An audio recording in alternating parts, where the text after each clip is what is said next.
제가 청소년 그 사역을 할 때 그 일본의 청소년 단체에 제가 방문한 적이 있어요. 제가 처음 외국으로 간 곳이 일본이기도 하고, 또 청소년 단체 여러 번 제가 이제 방문하면서 이제 알게 된 그런 일들이 있어요. 동경에 있는 어떤 일본 단체에 이제 우리가 방문을 했을 때 아이들이 모이는 곳, 청년들이, 청소년들이. 근데 저에게 갑자기 좀 말씀을 전해달라고 제 설교를 부탁해요. 갑자기 부탁하기 때문에 좀 당황스럽기도 하지만은 제가 그때의 그 기억이 지금까지 남아있어요. 저는 일본말을 할 줄을 모르기 때문에 통역을 통해서 이제 설교를 했는데, 그때 마태복음 5장에 너희는 세상의 소금이니 너희는 세상의 빛이라, 그 예수님 말씀을 읽고 그 말씀을 짧게 이렇게 전했습니다.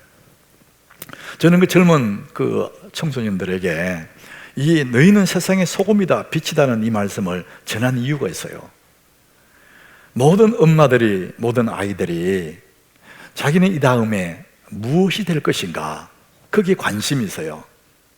대학을 진학하는 것도 자기 이 다음에 어떤 사람, 무엇이 될 것인가, 그 직업과 관계에서 진로를 정해 가거든요.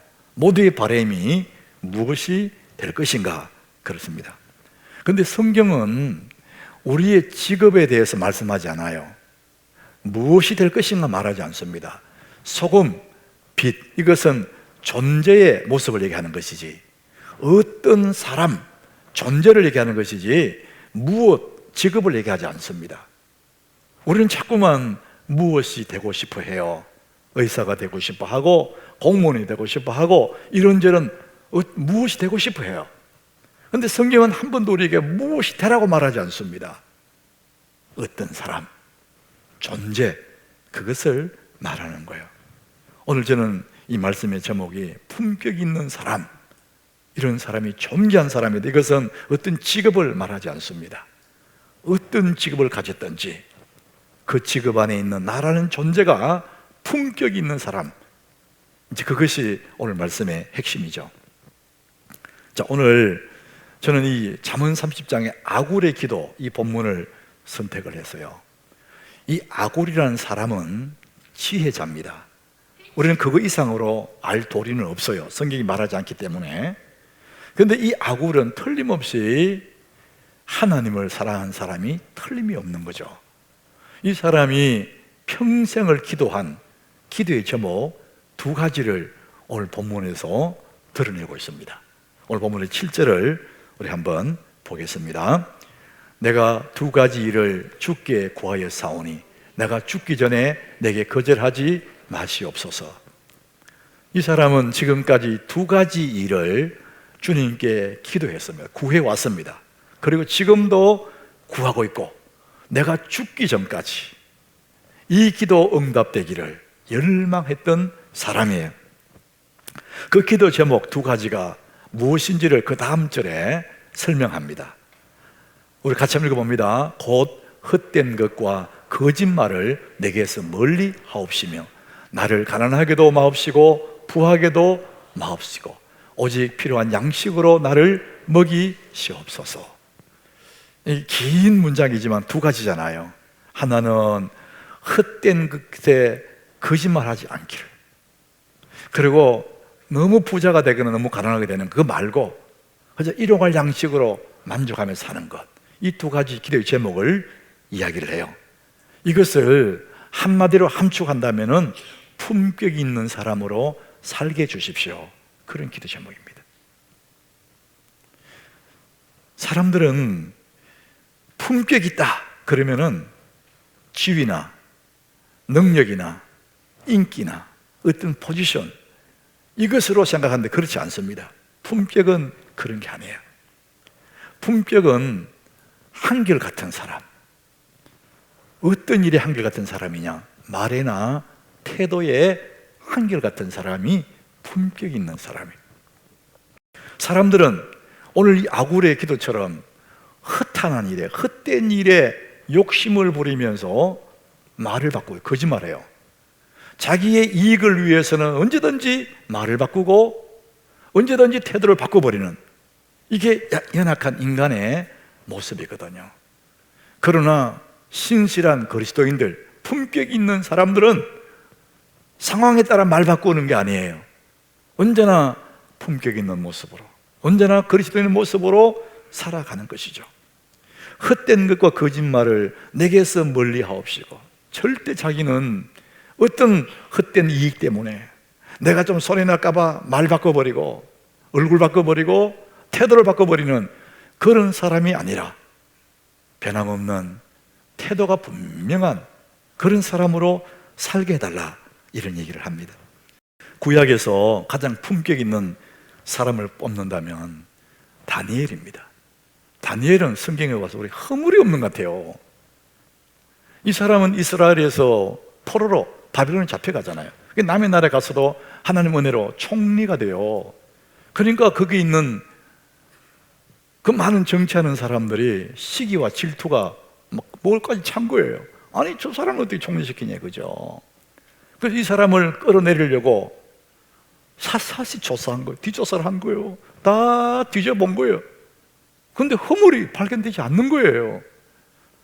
아무리 찾아도 허물이 없으니까 매일의 삶을 이렇게 주시하기 시작했어요. 이 사람 뭐하고 사나 보니까 퇴근만 하면 집에 가서 하나님 앞에 기도하는 거예요. 아, 저 사람 매일 기도하는구나. 저 기도 못하게 해야 되겠다. 그러면 저게 흠이 될 수 있다. 그래서 온전한 것을 흠으로 만들어버린 거예요. 그래서 이 사람들이 왕에게 왕을 막 올리죠. 왕이 신인데, 왕이 신 같은 존재인데 왕 외에 다른 신에게 기도하는 사람은 나쁜 사람들이라고, 왕이여 30일 동안 지금부터 법을 내립시다. 법을 만듭시다. 지금부터 30일 동안 왕 외에 자기 신들, 다른 사람들에게 기도하는 사람은 사자골 속에 넣어버린다. 이 법을 만듭시다. 왕은 기분이 좋아지고 도장을 찍어준 거예요. 의인을 찍어줬어요. 이제 그런 상황에서 이제 다니엘이 이제 어떻게 됩니까? 그런 상황에. 자, 그럴 때 다니엘서 6장 10절에 다니엘의 태도를 우리가 보게 돼요. 다니엘이 이 조서에, 만든 그 문서지, 문서에 왕의 도장이 찍힌 것을 알았어요. 알고도 이제 도장이 찍혔어요. 뭐가 찍혔나? 그 내용이 뭐냐? 지금부터 하나님께 기도하면 사자굴 속에 들어간다. 분명히 다 알아요. 알고 있습니다. 이럴 때 사람들은 태도를 바꿔요. 말도 바꿉니다. 내가 언제 그랬냐고. 근데 다니엘은 이럴 때 그것을 다 알면서도 어떻게 했냐? 자기 집에 돌아가서 윗방에 올라가서 예루살렘 향하여 창문을 열어놓고 전에 하던 대로 3번씩 하나님께 무릎 꿇고 기도하고 하나님께 감사하는 거예요. 그래서 다니엘은 상황이 바뀌어도, 내가 불리하고 내가 손해나는 일이 온다 할지라도 말을 바꾸거나 태도를 바꾼 것이 아니라 똑같이 평안할 때도 기도한 것처럼, 위기가 왔는 지금도 바꾸지 않고 똑같이 하나님, 그의 하나님께 감사였더라. 여러분, 이것이 정말 온전한, 정말 품격 있는 사람들의 모습이라는 것이죠. 따라갑시다. 전에 하던 대로. 다니엘의 핵심이 전에 하던 대로예요. 상황 바뀌어졌다고 태도를 바꾸거나 말 바꾸지 않습니다. 우리는 위기와 욕심 앞에 언제든지 우리는 말을 바꾸고 태도를 바꾸지 않습니까? 여러분, 정말 우리 앞에 환난이 오고 문제가 닥칠 때에 가장 좋은 해결책이 하나가 있어요. 전에 하던 대로입니다. 한 번 더 따라해보세요. 전에 하던 대로. 꾸준히 전에 하던 기도하는 거예요. 예전처럼 그냥 예배하는 거예요. 내가 전에 하던 대로 계속하면 그 문제는 어느 날 사라져 버립니다. 우리가 태도를 바꾸기 때문에 문제예요. 삶의 방향을 바꿔버리기 때문에 문제가 되는 거예요. 다니엘은 그런 사자굴 속에 들어가는 그런 상황이 온다 할지라도, 엄청난 손해가 다가온다 할지라도 전에 하던 대로 하니까 어떻게 돼요? 결국은 그 문제가 사라지지 않습니까? 품격 있는 사람들은 헛된 일에, 헛된 것과 거짓말을 멀리하는 것입니다. 이게 아굴의 평생의 기도의 제목이었어요. 또 한 가지 기도 제목이 있습니다. 8절에 보니까 헛된 것과 거짓말을 내게서 멀리 하십시오. 그게 첫 번째 기도 제목이라면은, 두 번째는 나를 가난하게도 마옵시고 부하게도 마옵시고. 우리는 다 부자 되기를 바라는데 이 아굴은 부자 되게 안 되게 기도하는 거예요. 부자 안 되게, 가난하게도 부하게도. 주님 그렇게 하지 말라는 거예요. 나는 필요할 양식만 있으면 됩니다, 주님. 이게 무슨 얘기죠? 이 사람의 관심은 부자 되는 거, 돈 많이 버는 그게 관심이 있는 게 아니고, 나는 그저 하나님의 사람으로 살고 싶다는 거예요. 그 다음 절에 구체적으로 자기가 왜 그렇게 하는 건지 이유를 설명합니다. 홍내가 배가 불러서 하나님을 모른다, 여호와가 누구냐, 이런 망령된 사람이 될까 봐 두려운 거예요. 자기 약함을 아는 거예요. 사람은요, 좀 배가 불러지면, 좀 살만해지면 하나님 없이도 살 것처럼 교만해지거든요. 아굴은 그걸 알아요. 그래서 내가 부자가 되고 배가 불러서 하나님 모른다, 하나님 누구냐 이럴까 봐 그게 두렵다는 거예요. 또 내가 너무 가난해서 남의 집에 물건이라도 훔칠까 봐, 그래서 하나님의 이름을 욕되게 할까 봐 그게 또 두렵다는 거예요. 그러니까 자신은 가난해지거나 부한 건 그게 관심 있는 것이 아니고, 나는 오로지 하나님 앞에 믿음으로 살아가는 거, 변함없는 하나님의 사람으로 살아가는 그것이 자신의 기도의 제목이라는 거예요. 그의 정체성을 말합니다. 가난해도 부해도 나는 하나님의 사람이다. 자기의 정체성이 분명한 사람이 품격 있는 사람입니다. 우리 인간이 얼마나 약합니까? 그래서 아굴은 기도하는 거예요. 내가 너무 부자가 돼가지고 배가 불러서 하나님 모른다 할까 봐 그게 두렵다. 나는 부자 되는 게 싫지, 원치 않는다는 거예요. 아무리 가난해도 부자가 돼도 우리의 존재, 우리 정체성은 뭐냐? 전능하신 하나님을 섬기는 하나님의 자녀입니다. 우리의 신분이 분명할, 우리가 알아야 되죠. 그래서 참으로 품격 있는 사람은 자기의 정체성이 분명한 사람이에요. 한번 따라합시다. 나는 하나님의 자녀다. 이 정체성이 분명한 사람이 품격 있는 사람이거든요. 어떤 일을 만나도 우리는 하나님의 자녀로서 살아가는 것이죠. 다니엘이 굉장한 품격 있는 사람이라면 그의 친구들 셋, 사드락, 메삭, 아벳느고, 이 사람들도 굉장히 신앙의 사람들이었어요. 이 세 친구가 느부갓네살 왕이 신상을 만들어 놓고, 큰 금신상을 만들어 놓고 그 앞에 절하게 만들었어요. 만조백관이 다 절해라, 절하지 않는 사람은 풀무불 속에 집어넣겠다. 풀무불은 쇠를 달구는 곳 아닙니까? 근데 사람을 넣어버리면 어떻게 되겠어요? 풀무불 속에 넣겠다는 거예요. 우리는 이럴 때 사람들이 태도를 바꾸거든요. 내 정체성을 막 흔들리는 거죠. 어떡하나. 자, 그럴 때 다니엘 3장 17절에 보니까 사드락과 메삭, 아벳느고가 왕에게 말합니다. 왕이여, 우리가 섬기는 하나님이 계시다며, 당신 하나님 모르지 않았냐? 하나님 분명히 계십니다. 근데 그 하나님이 우리를 맹렬히 타는 풀무불 가운데서 능히 건져내실 분입니다.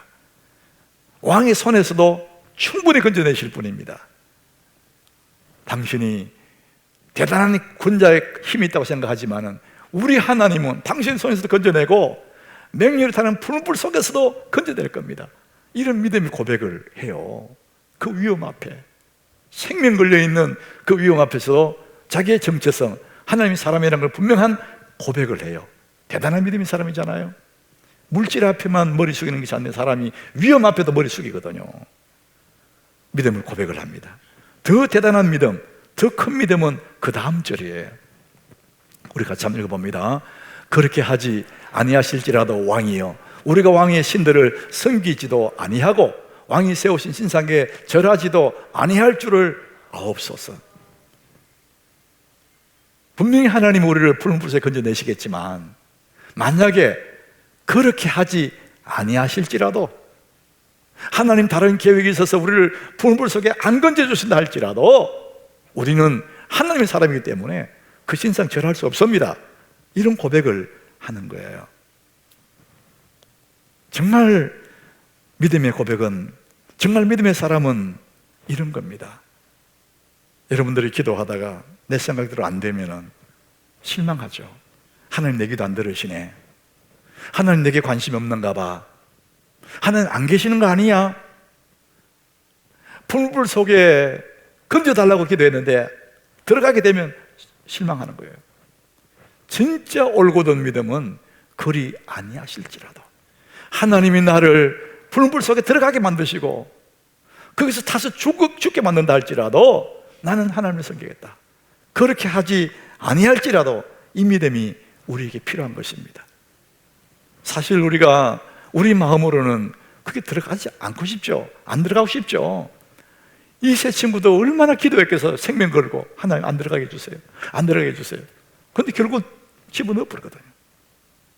그런데 그 풀불 속에서 세 명을 던져 넣었는데 그 불 속에 네 명이 왔다 갔다 하는 거 안 죽고 왕리 보고 깜짝 놀라고 사람들이 보고 다 놀랐어요. 저게 누구냐? 세 명을 넣는데 네 명이 풀불 속에 왔다 갔다 하니까 그 한 사람은 하나님이라는 것이죠. 주님이라는 겁니다. 주의 사자가 그 속에 함께 있는 거예요. 우리는 안 들어가기를 원했지만 그 풀불 속에 들어갔더니 거기에서 하나님의 손을 만나는 것이죠. 그리고 결국 그 세 사람이 밖으로 나오게 되잖아요. 우리는 하나님의 큰 뜻을 알 수가 없어요. 내 생각대로 안 된다 할지라도 여러분 하나님의 큰 뜻을 신뢰하시기 바랍니다. 하나님의 큰 뜻을 우리가 알 수 없어요. 내 계획대로 내 생각대로 안 된다 할지라도 하나님 다른 계획이 있을 거다. 그 하나님을 신뢰하는 것이죠. 왜 그렇습니까? 우리의 앞날이 주의 손에 있기 때문에 그렇습니다. 여러분들 하나님을 신뢰하시기 바랍니다. 우리는 하나님의 자녀예요. 우리의 정체성이 분명한 하나님의 자녀이기 때문에 어떤 상황 가도 우리는 하나님을 신뢰하는 거고 하나님 자녀이기 때문에 하나님을 무한 신뢰하고 살아가는 것이죠. 이것이 품격 있는 사람의 모습입니다. 여러분 오래전에 타이타닉이라는 영화를 여러분 보신 적이 있을 거예요. 대단한 세계적인 그런 명작이었죠. 그 나름대로 잘난 사람들 부자들이 혼비백산하는 거예요. 죽음의 그림자가 쫙 몰려오니까 그 갑판 위에서 어쩔 줄을 몰라하는 거예요. 자, 그럴 때 갑판 한 구석에서 아주 품격 있는 그리스도인들이 모였어요. 사람들은 혼비백산하는 그런 가운데서 죽음의 한복판에서 꺼져가는 배 위에서 그리스도인들 몇 사람이 바이올린을 잡아요.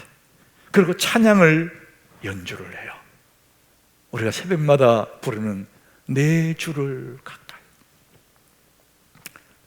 천사날 부르니 늘 찬송하면서 주께 더 나가기 원합니다. 이분들이 그 찬양을 연주할 때 죽음 앞에 두려워하던 그 사람들이 이분들을 바라보더라고요.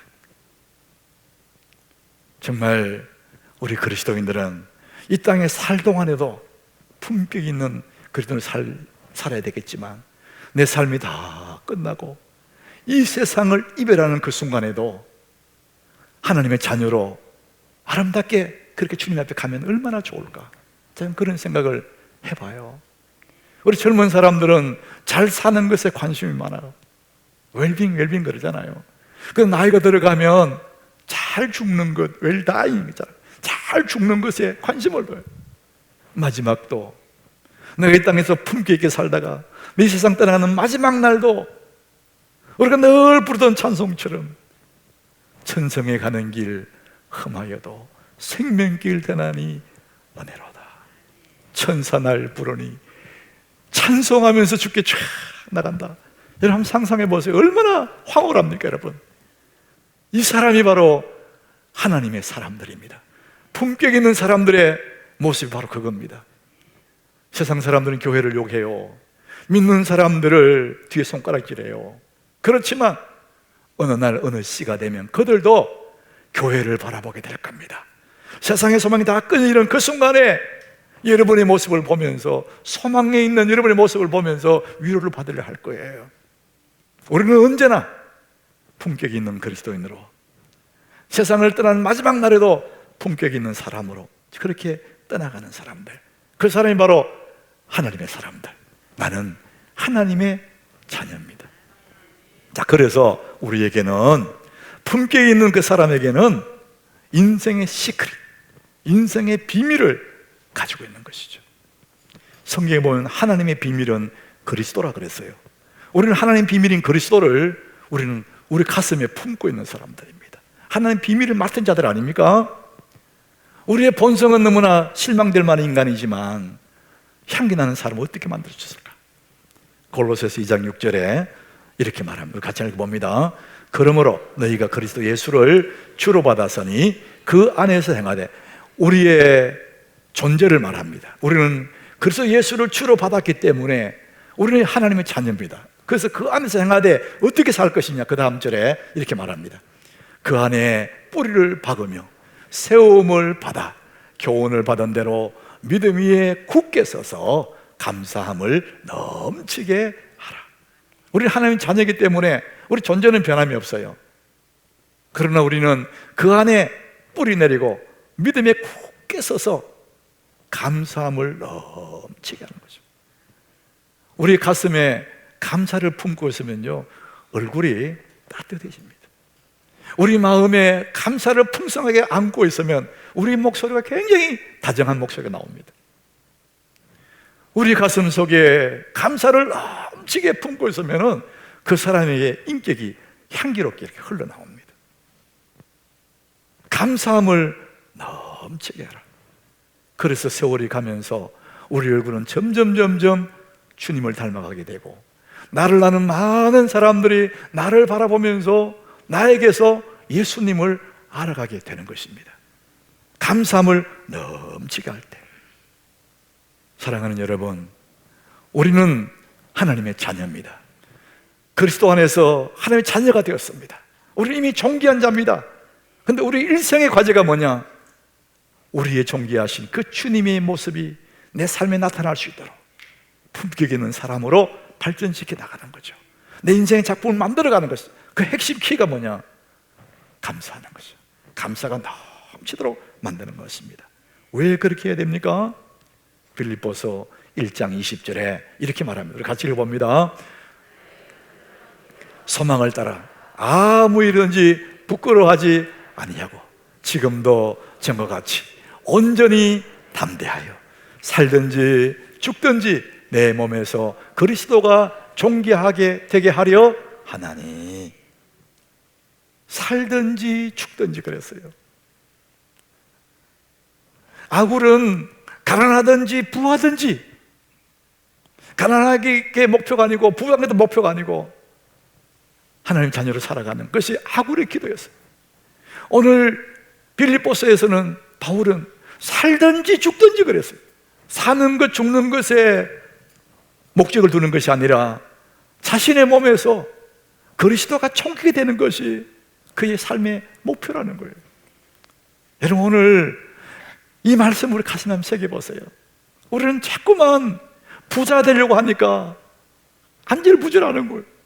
조금 어려워지면 안절부절하는 거예요. 우리 자꾸만 살려고 하니까 너무너무 두려운 거예요. 근데 여러분, 우리는 사는 것 죽는 것, 부자 되고 가난한 데는 거기에 목표를 두지 않고 하나님의 자녀로 살아가는 것, 그것을 가슴에 품을 때에 가난해도 부해도 병들어도 살아도 죽어도 우리는 정말 하나님의 자녀로 살아가는 그 자체가 행복일 줄로 믿습니다. 두려울 것 하나 없습니다. 여러분, 살고 죽는 것은 그분의 손에 있습니다.